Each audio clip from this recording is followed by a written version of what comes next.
Minister Ong Ye Kung.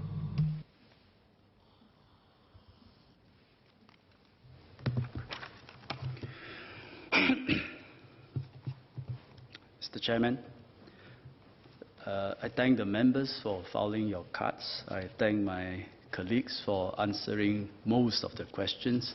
I will now address the last set of the questions. And after my speech, there will be a joint segment. Some members of the House asked me yesterday why are issues concerning housing and workfare being posed to MOE. That's because we have a joint segment where MOE, MND, MOM, MSF will address the issues on uplift and inequality. We have been implementing significant changes to the education system over the past several years. This is despite our system being very highly regarded around the world and producing strong students' outcomes. So in our current position, it is easy to feel complacent and tell ourselves, let's just tinker at the edges. But that would be a mistake. We must keep evolving, adapting to ensure the system is fit for the future. And where necessary, take bold steps. Where we can build new pathways, we will. Where appropriate, we will invest resources to improve our infrastructure for education. But at our advanced stage of development, the defining changes are about processes. This is the most complex because you dive into the source codes of the system, recognize trade-offs, optimize them, and even find ways to break out of them. So, for example, we have to balance between the joy of learning and the rigor of education. Our students need proper paper qualifications to open doors to jobs, but they also need to pick up skills which they need to progress in life and in their career, and these are not so easily credentialed. And so we are calibrating those balances wherever necessary. So in this context, I will talk about the following today. First, a program to further improve our education infrastructure. Second, an update on how Skills Future movement, SMS Chee Hong Tat has spoken about this, and I will focus on how Skills Future has led to building of new pathways in our IHLs, or Institutes of Higher Learning. Finally, I will talk about how we will introduce greater flexibility in our secondary school system to help develop every student's strength. Now first, infrastructure developments, specifically for junior colleges, JCs. Mr. Ong Ye Kung, Mr. Murali Pillay asked about this. 4 pairs of JCs were merged this year. The transition went quite relatively smoothly, thanks to the tremendous efforts of all stakeholders, teachers, students, parents, alumni members, and advisors on the ground. They designed new uniforms, new school crests, they composed new school anthems, they held numerous activities to get students from the merged JCs to get to know each other better. Great effort was made to preserve the heritage of the component JCs that merged, including adoption of double-barrel merged names. So I congratulate the 4 merged JCs for starting a new chapter, and I wish them greater achievements ahead. But more changes are to come, and MOE will need to trouble them a bit more, and I seek their understanding. Because a few of the merged JCs were amongst the oldest government JCs, with campuses that has gotten somewhat outdated. We have been progressively improving the building infrastructure of ITE and polytechnics, and I think our JCs deserve new campuses too. So we'll start a multi-year, multi-phase JC rejuvenation program. When choosing which JCs to start with, we considered several factors: the age of the JC, the state of its existing facilities, and also the availability of holding sites while you build new campuses. We also considered whether MOE will need time to engage stakeholders for co-funding arrangements, because that will apply to the government-aided JCs. So the first phase, starting in 2022, will involve rebuilding 3 JCs and upgrading 1. So 3 SIRs, 1 MUP, for those of us who remember what MUP is. And they are as follows. First, in the east, the Temasek JC. It has the oldest campus among the government JCs, 43 years old. We will temporarily house the JC at the former Tampines JC site, which is now vacant, and rebuild the Temasek JC's existing campus. Once complete, it will move back to the existing site. Second, in the west, and maybe this will address some of Mr. Ang Wei Neng's puzzles yesterday. Jurong Pioneer JC, which is now located at the former Pioneer JC site. So prior to the merger, Jurong JC was one of our oldest government JCs, 35 years old. So we will build a new campus at the site of the former Jurong JC, and once completed, Jurong Pioneer JC will move there. We chose this permanent site for the merged JC because of its convenience and accessibility.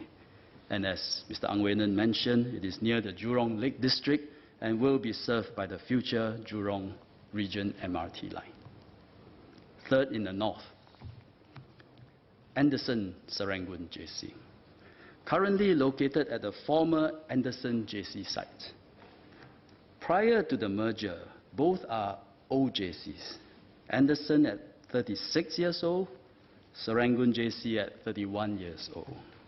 After merger, we decided to locate the merged JC at the former Anderson JC site because it is next to Yio Chu Kang MRT station and its facilities can better accommodate the merged JCs. The same consideration is still valid in deciding the future permanent site of Anderson Serangoon JC. This means that at some point in the next few years, we will need Anderson Serangoon JC to move temporarily back to the former Serangoon JC site and move back to the current site when the new campus is completed.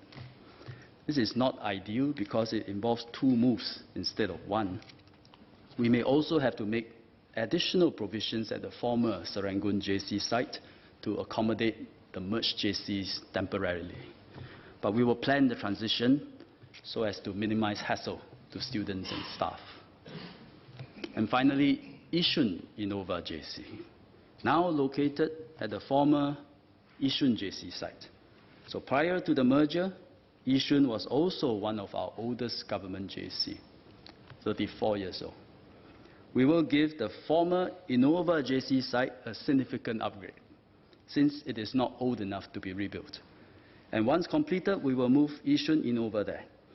We chose this as the permanent site because it will be served by the new Thomson East Coast MRT line.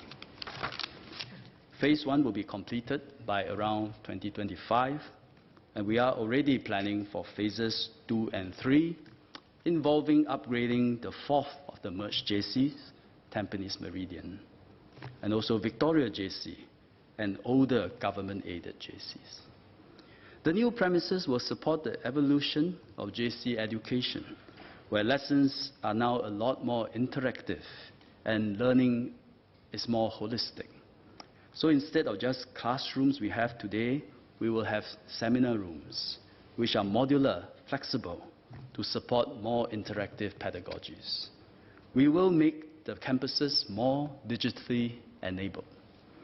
We will have facilities that encourage sports and CCAs, such as indoor sports halls, which will be designed so that they can also be open for community use. And the JCs will have campuses that are fit for the future. Next, I will give an update on new pathways in our IHLs as part of the Skills Future movement.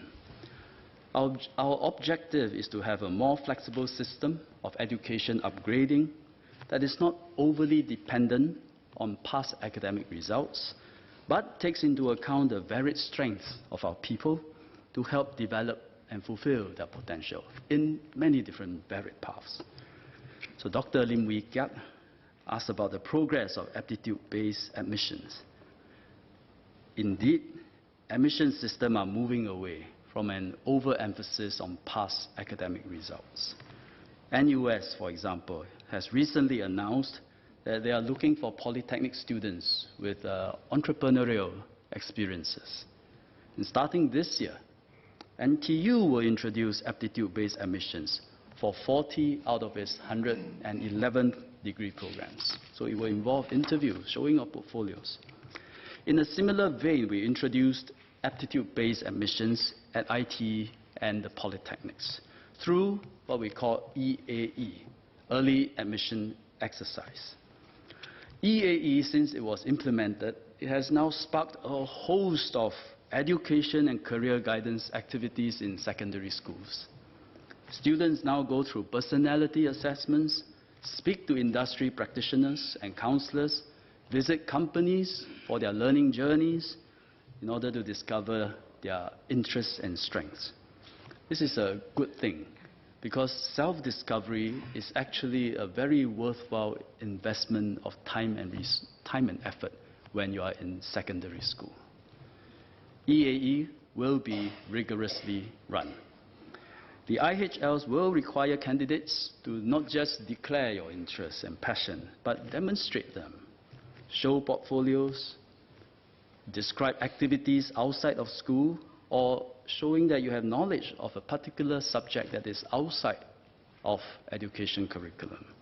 And interviews will have to be skillfully conducted. Mr. Lim Wee Kiat asked about appeals. It is inevitable that with EAE, the polytechnics will receive more appeals from applicants, which the polytechnics will have to evaluate objectively and independently. The rise in appeals is inevitable because EAE involves qualitative judgment and assessment. This is essential, and we must learn how to adapt to this and do this well if we want to shift away from an overemphasis on academic grades and inject more flexibility into our IHL posting system. So this year, admission to polytechnics saw a record number of EAE applicants at almost 14,000, 10% more than last year. We expect the final enrollment through EAE to stabilize at around 20% of total polytechnic intake. So in response to Mr. Zainal Zapari, with EAE well established, this year it will be expanded to working adults for the first time, with consideration given to their current and relevant work experience, and not just their previous school examination results. Mr. Satyandi Supaat asked if current procedures for application to polytechnics disadvantages ITE students. The answer is no, because although ITE students apply after O-level students, they belong to separate queues, and each group has separate places set aside for them. The way we deliver higher education has also shifted, with new work-learn pathways that champion learning by doing. So in 2017, we launched the ITE Work-Learn Technical Diploma. These courses provide ITE graduates with a skills-based apprenticeship pathway to attain a diploma. Last year, ITE launched 4 inaugural programs and enrolled more than 100 students. So in response to Mr. Ang Wei Neng's question is yes, ITE will expand the program. This year, ITE intends to launch another 10 programs and is already planning even more programs next year. The ITE Work-Learn Technical Diploma will become a mainstream major program in ITE. Learning by doing is also championed by our polytechnics and universities. Today we have more than 100 Earn and Learn programs, and these have collectively placed 3,300 trainees into various industries. Our universities have launched a total of 16 Skills Future work-study degree programs, admitting over 150 students. One of the work-learn programs that I found especially meaningful is the one for social work at the SUSS, Singapore University of Social Sciences. You see, the social work industry, they are very proud of their profession, and so they require social workers to be degree holders. However, that impedes the career prospects of students that went to NYP to do a diploma in social work. And many of them go to NYP to do this diploma out of passion. But ironically, they cannot be certified as social workers. So they should be given the opportunity to also pursue a career in this field. Hence, MSF and SUSS developed a pathway for this group of students, this group of diploma graduates, so they can start work in the sector as associate social workers. Then with good performance, they can then be admitted into a bachelor's program at SUSS in social work, delivered in work-learn format. The students' prior education and working experience will be recognized, which means they can complete the program in 1.5 years, upon which they will then become certified social workers. Now, SUSS can do this because of its unique role as a university catering to working adults. Some years ago, I informed a former president of Singapore, the late Mr. S.R. Nathan, that a few AUs are keen to name one of their faculty after him. He said that if this was to be done, he would like it to be a faculty of UNISIM, the precursor of SUSS. And when I asked him why, in his words, he said, because it's a university for someone like me. So today, we have the S.R. Nathan School of Human Development at SUSS. So to Associate Professor Walter Teixeira's question, MOE will certainly support all AUs and encourage sharing of resources where it is practical. So when MOE says every school is a good school, we do not mean that every school is the same, right? But that each has its own unique strengths and is good in its own way. And whether a school is good or not depends on how well it fits the students, not whether it is popular or branded or highly ranked. The same logic applies to our AUs.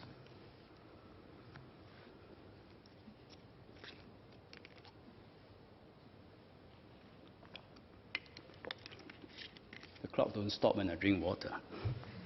No, it doesn't. Finally, I will talk about how we will introduce greater flexibility in our secondary school system by further expanding subject-based spending, or SBB. Mr. Leon Pereira talked about the importance of cultivating resilience, can-do spirit in our young. Ms. Denise Phua, Dr. Intan, talked about moving away from an unhealthy tuition culture. But how students, parents, teachers behave, what they focus on during education, these are results of deeply ingrained incentive structures in our labor market, our education system, in the way our society recognizes success. I think we cannot tackle this cultural issue with another promotional campaign, adding new stories into our syllabus, or adding more to our curriculum. We can do all that, but it will not fundamentally shift the underlying culture, which is deeply ingrained. Having said that, we are not helpless either. With the evolution of our education system and the broadening and rebalancing of how we measure success, we can shift the current culture. And indeed, we are starting to see changes. And this is why we launched the Learn for Life movement last year. The movement is a holistic, comprehensive, multi-year plan to evolve our education system for the future. And so we have two movements today. Learn for Life for school education, Skills Future for lifelong learning. There are a few major thrusts under the Learn for Life movement, and MOE has launched two of them. The first is to balance rigor and joy. If learning is just stress and no joy, there will be little chance of sparking passion and self-motivation that drives lifelong learning. This is why we are revamping the PSLE scoring system, introducing applied learning into schools, and rolling back examination load. The second thrust is uplift. MOE has established an interagency task force called Uplift, led by Second Minister Indrani Raja, to tackle the challenge of inequality. And she will talk about the work of Uplift later. Today I will explain the third thrust. One secondary education, many subject bands. As members know, our secondary school system comprises 3 streams: Express, Normal Academic or NA, and Normal Technical or NT. Ms. Dennis Phua, Mr. Ong Ye Kung, Mr. Charles Chong, Mr. Louis Ng, Dr. Intan have raised concerns about the streaming system. In fact, I want to acknowledge Ms. Dennis Phua and Dr. Intan, who has actually raised this concern for many years now. And this year, Mr. Louis Ng joined in the call. Let me first explain the background of streaming. Streaming was implemented during the efficiency-driven phase of the education system in the 1980s and 1990s. We were concerned about the huge number of dropouts who could not read or write at the end of primary school. So we had to move away from a one-size-fits-all education system, because if a student sits in class, cannot catch up and don't understand the lesson, they will lose interest and then they will drop out. But through streaming, we customized education according to the learning rates of our students. And it has successfully reduced school attrition rates from about 1/3 of every cohort to less than 1% now. The introduction of the NT stream contributed significantly to this outcome. So till today, we are benefiting from the legacy of the efficiency-driven education system. So I urge members not to casually juxtapose social stratification with streaming and just casually put them together, because without reducing attrition rate through streaming, social stratification would have been far, far worse. Over time, parents and students also began to see the benefit of learning at a pace and rigor suited to their academic abilities. Today, for students whose PSLE scores falls in borderline band, allows them a choice between 2 streams, there are many who in fact prefer a stream where they can study at a more comfortable pace and gain confidence by feeling that they are bigger fish in a smaller pond. However, there are downsides to streaming too. There is always some margin of error, especially if streaming is done at a young age. Further, in its original form, streaming assumed that students needed a certain pace of learning in all their subjects, whereas many students, in fact, have uneven strengths across different subjects.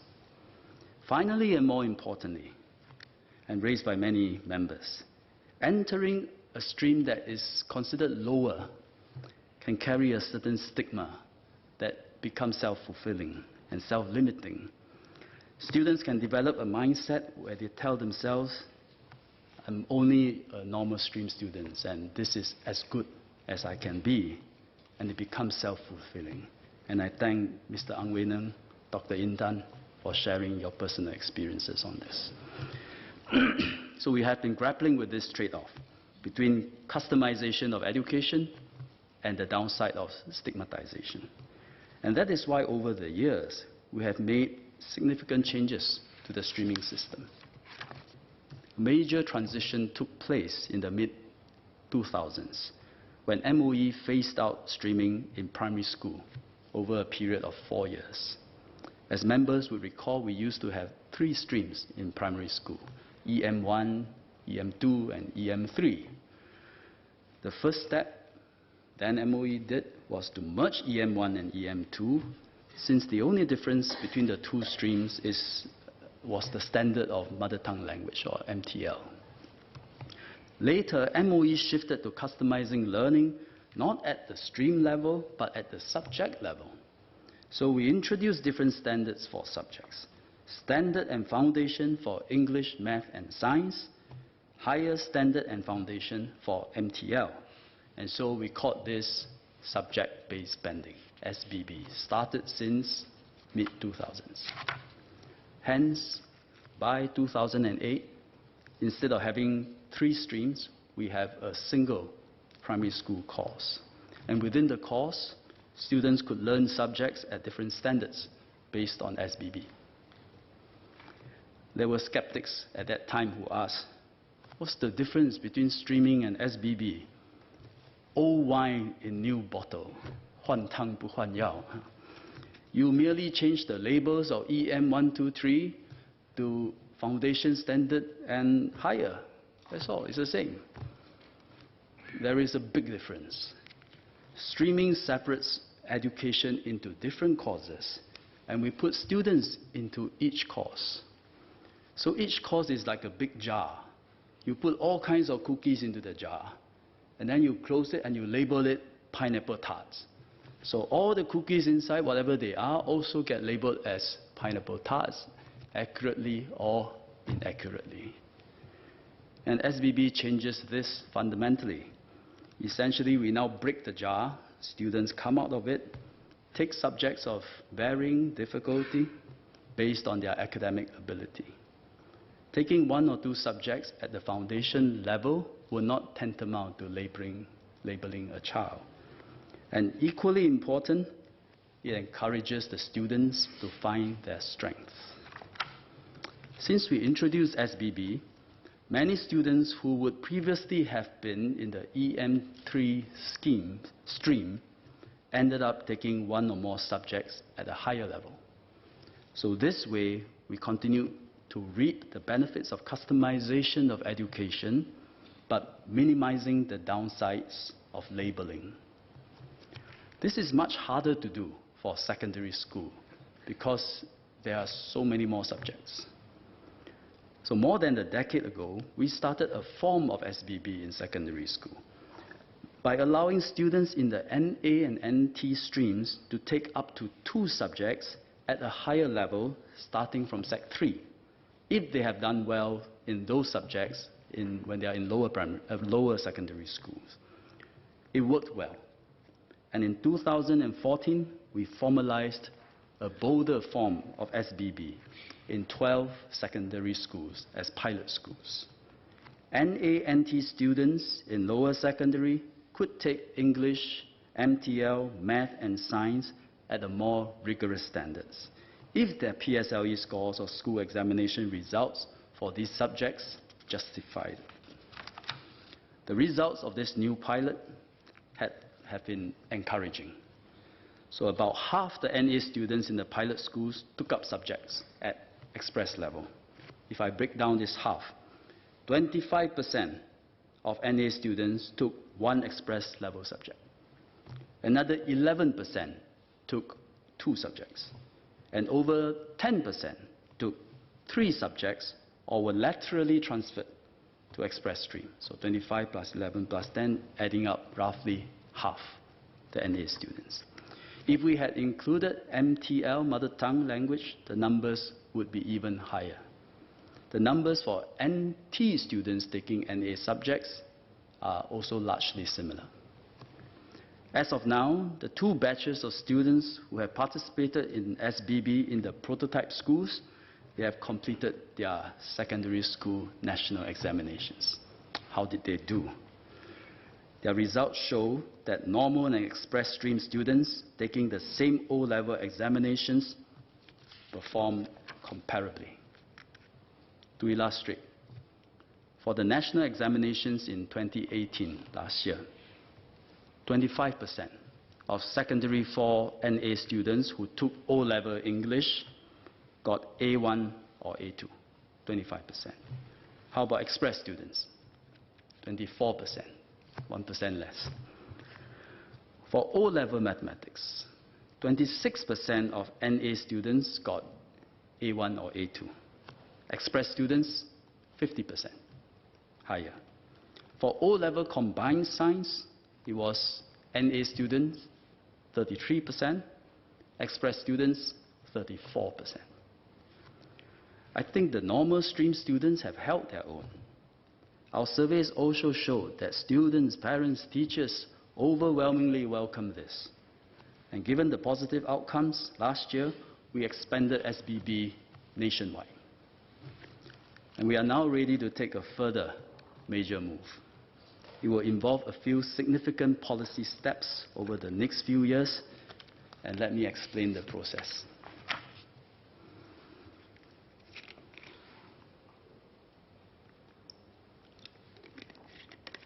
There will be two important milestones, 2020 and 2024. Beginning in 2020, about 25 pilot secondary schools will implement full subject-based banding, full SBB, one more acronym, with more schools joining in the subsequent years. How is full SBB different from vanilla SBB today? So there are three main differences.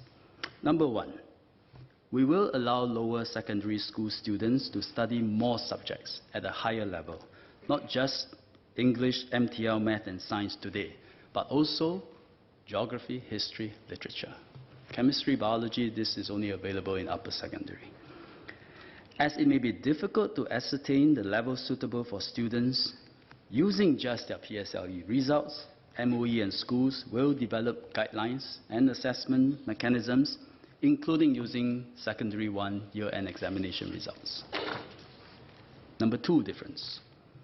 We will also allow students of Express and NA streams the flexibility to take a subject offered in NA and NT streams respectively, to broaden their learning and experiences, or in instances where customization will help the student.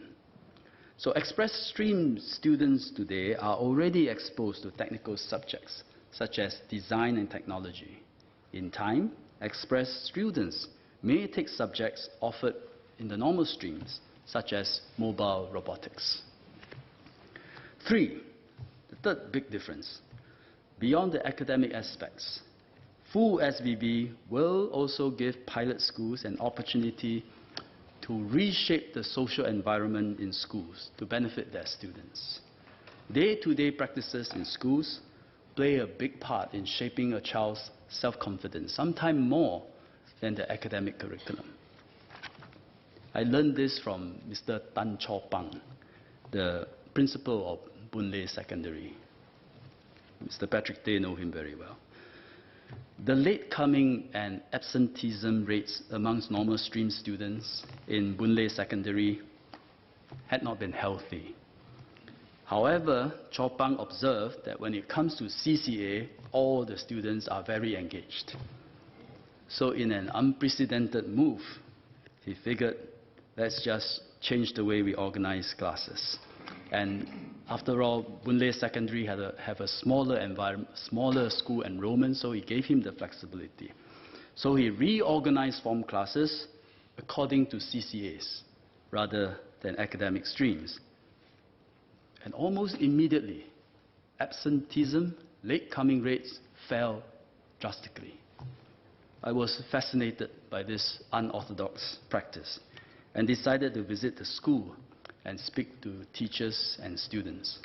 So I found out every morning students will gather in their CCA groups, which is their form class, for morning assembly. They also undergo character and citizenship education classes, learning journeys together as a form class based on CCA. For academic lessons, they then break out into different classes based on SBB. So I asked the students, why the big reduction in late coming and absenteeism rates when the principal changed the class organization? The students were frank. They told me many of them actually have personal and family problems. Teachers and counselors help, but they also need peer support, especially from their seniors and friends in their CCA group. So now they look forward to attending morning assembly because this is when they meet their friends and seniors from their CCA groups. One student told me, Now I can pour my heart out to my seniors every morning before assembly, even for 10 minutes. But to do so, I must come to school and come on time, and in fact 10 minutes earlier. Another normal stream student told me something quite profound. He said in the past, during morning assembly, a teacher might admonish a noisy class and say, 4 NT, keep quiet. Immediately, all the NT students felt that they were singled out. Today, the teacher said, NCC, keep quiet. And the normal stream students felt, okay.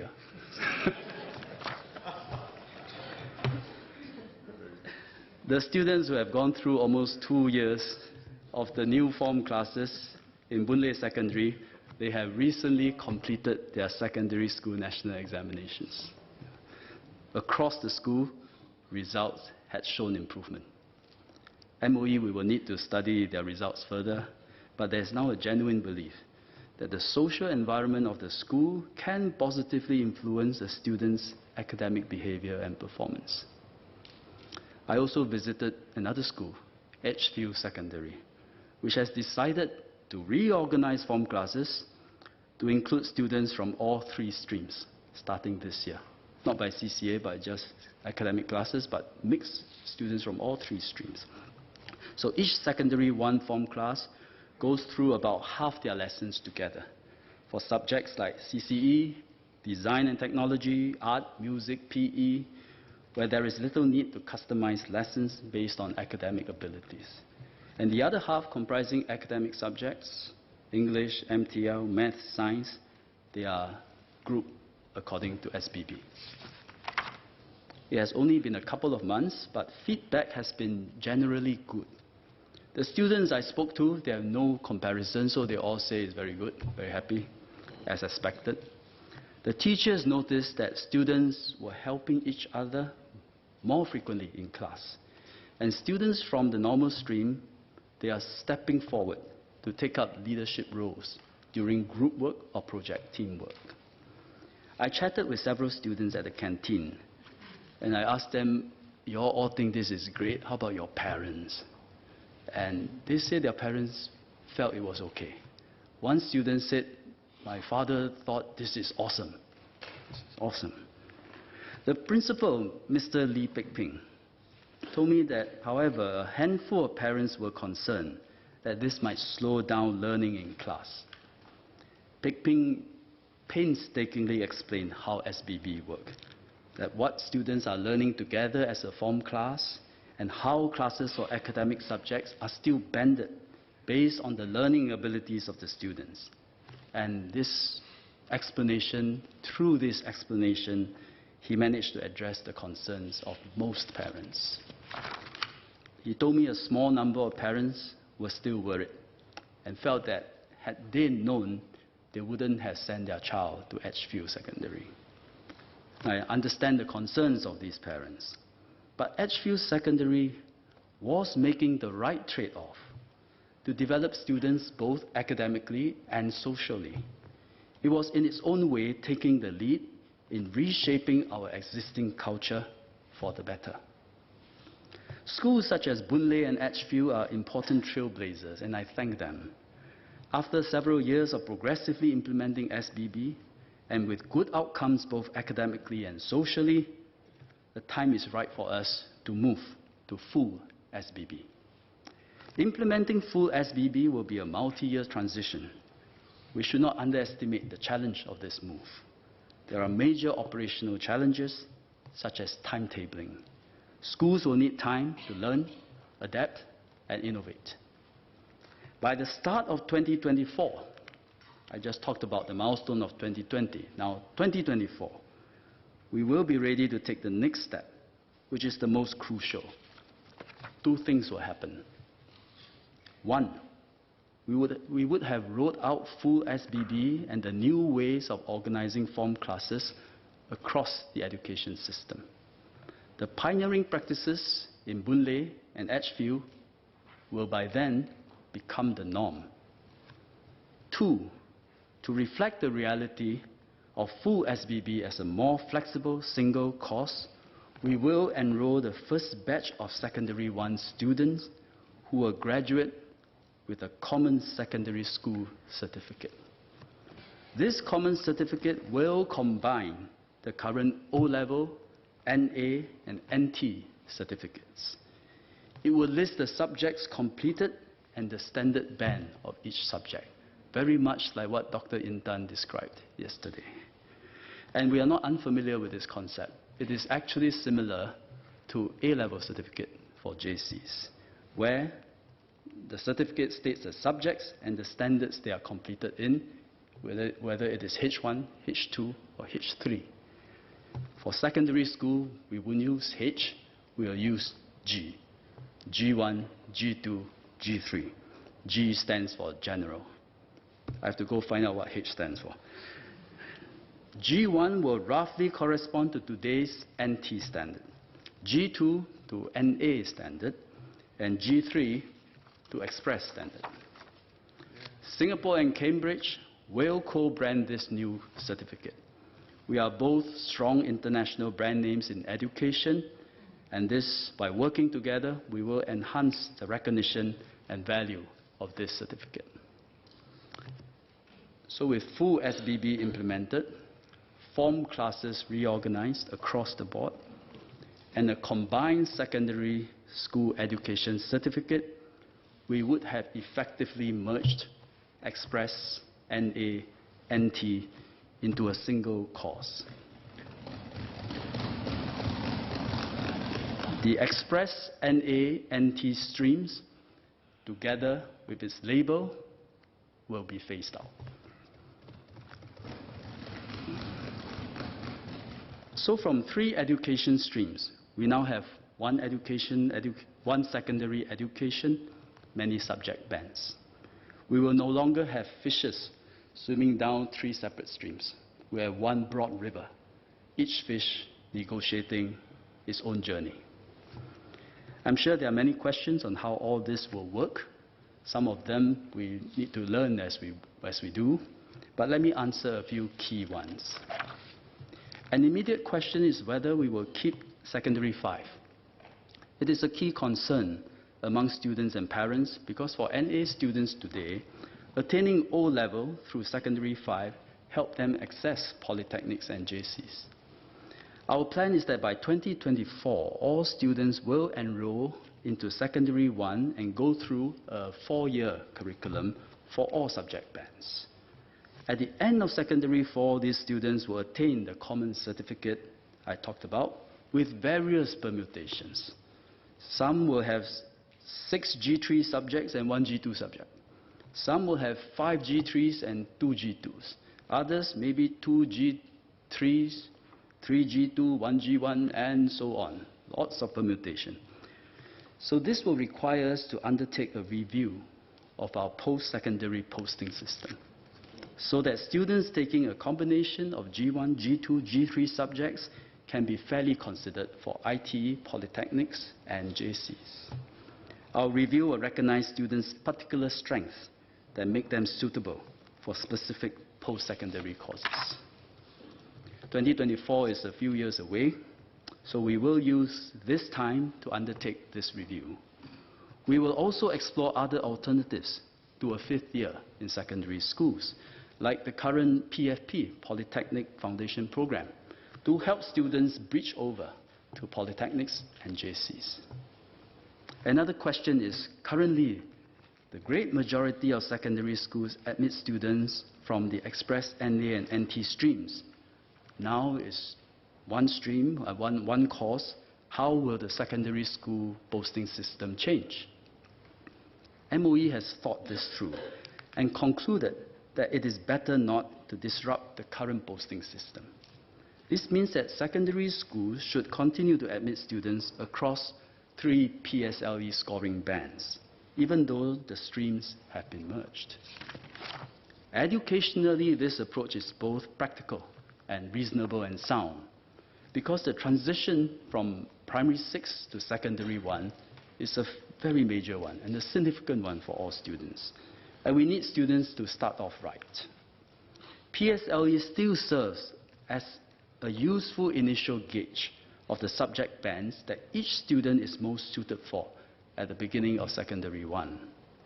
So students admitted in the first PSLE scoring band will initially take mostly G1 subjects. Those in the second PSLE scoring band will take mostly G2 subjects, and those in the third PSLE scoring band will take mostly G3 subjects. Admitting students across 3 PSLE score bands will allow schools to offer subjects of all bands. But once in secondary school, students can discover and further develop their strengths and interests, and full SBB will enable them to diverge into various paths, taking a combination of subjects across different bands. There is also an important social consideration. Admitting students from different PSLE scoring bands into the same secondary school will ensure that our students get to make friends from diverse backgrounds. And indeed, one of the key objectives of education is to forge a cohesive society. This leads to the third question, which is then what happened to Spectra and Crest, which currently take in only NT students, or schools with specialized programs such as NUS High, School of Science and Tech, integrated program schools that take in only express stream students today. Will MOE mandate that they take in students across all 3 PSLE score bands? There is value in having certain schools taking a whole school approach in implementing specialized programs. Every education in the world, every education system in the world will have schools that cater specifically to different segments of students, such as those with high academic ability, strengths in specific area, or much prefer hands-on vocational and technical training. Such a diverse education system can complement the plan to move beyond streaming.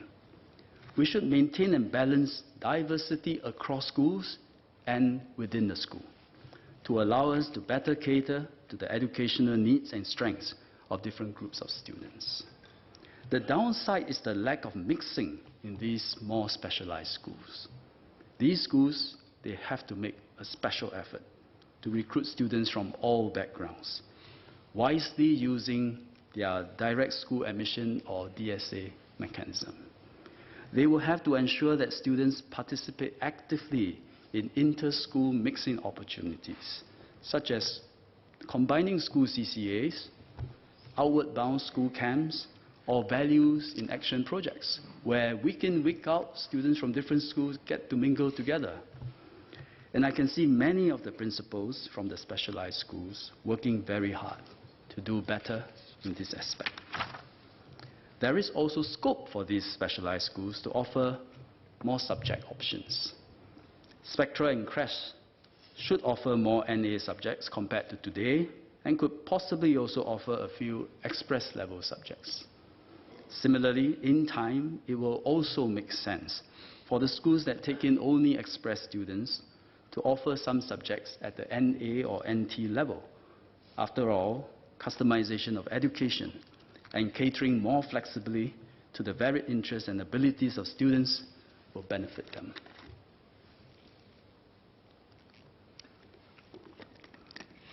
Mr. Chairman, let me conclude. The emphasis of our education system has evolved over the years. 4 decades ago, we made major progress in customizing education to reduce student attrition. From 2 decades ago, we have been redesigning the system to develop the varied abilities of our students. What is the focus now? In the digital era, knowledge has become very accessible. One smartphone and you have access all kinds of knowledge. But skills carry a premium.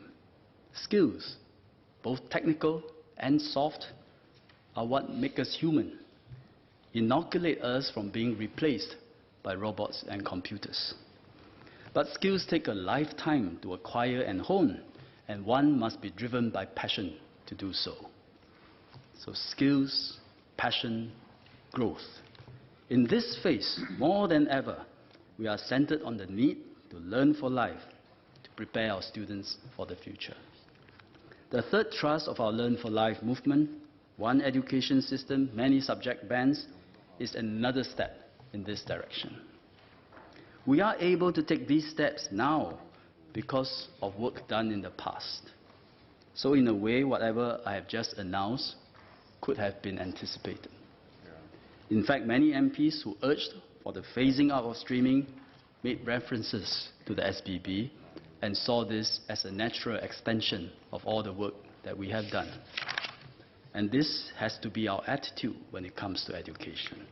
Never complacent, always anticipating the future.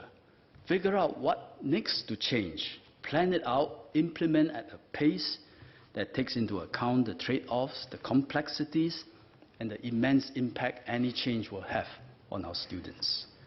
We should never stay frozen for long periods and only to make sudden changes years later. So any change that can be compared to the slaughtering of any animal is probably a bad idea. I am confident that one secondary education, many subject bands, will benefit many students. Let me share a personal story. I grew up in a Chinese-speaking family. When I was young, the only books I read was Chinese comics. I entered primary one not being able to understand English very much less reading and writing. My late mother, Chinese teacher, tried to teach me, but her own English is very limited. And sometime in primary 3, I had a eureka moment, you know. I still remember it vividly. I figured if B-A-R is bar, B-E-R is burr, B-A-R-B-E-R, I can put it together, and it's barber, the guy who cut my hair. So I figured out phonics in P3. So from then on, I could start to read English books. My first book, Three Musketeers. So I could read the words and the sentences, but I have a problem. I don't know what it means. So in secondary school, my English standard was what my classmates will describe as cannot swim. And this affected my other language-dependent subjects, such as history and geography. So how do we pass? We memorize large chunk of text. And the exam, then you keep your fingers crossed, exam question spotted correctly, then you regurgitate what you memorize. Exam question come out wrongly, also regurgitate anyway. But if I were in primary school today, I would probably have been put into an LSP, Learning Support Program, which would have done me a lot of good. In secondary school, it would also have been better for me to be placed in a less demanding band for English, which will give me time to pick up the basics and then upgrade to a more demanding band if I can meet the standard. So I should have done G2 or G1 English. There are some students who are very strong in every academic subject, but most, like myself, have uneven strengths, even specific weaknesses. It is just the way humans are. The challenge of our education system is to cater to that. And that is the central purpose of this change. Put to rest the mistaken notion that there is a single dominant path to success that starts from a very young age. The school system will become more flexible, far more flexible than today, so that we can customize learning to the student to give them time to blossom at different points in their lives, while anchoring the belief that we can grow and get better. Beyond schools, the IHL landscape then offers even more varied pathways for the student to develop and grow based on his talents and his strengths. In making this change, we are developing a child with the knowledge that the pace of his or her learning changes with time, all the way to adulthood. We are acting on our conviction that our students benefit most when there is diversity across schools and within schools. Above all, we are guided by our belief that no child's fate is fixed, and in an environment that encourages growth and development, they will fulfill their potential to be sons and daughters of Singapore that we can be proud of. Mr. Chairman, thank you.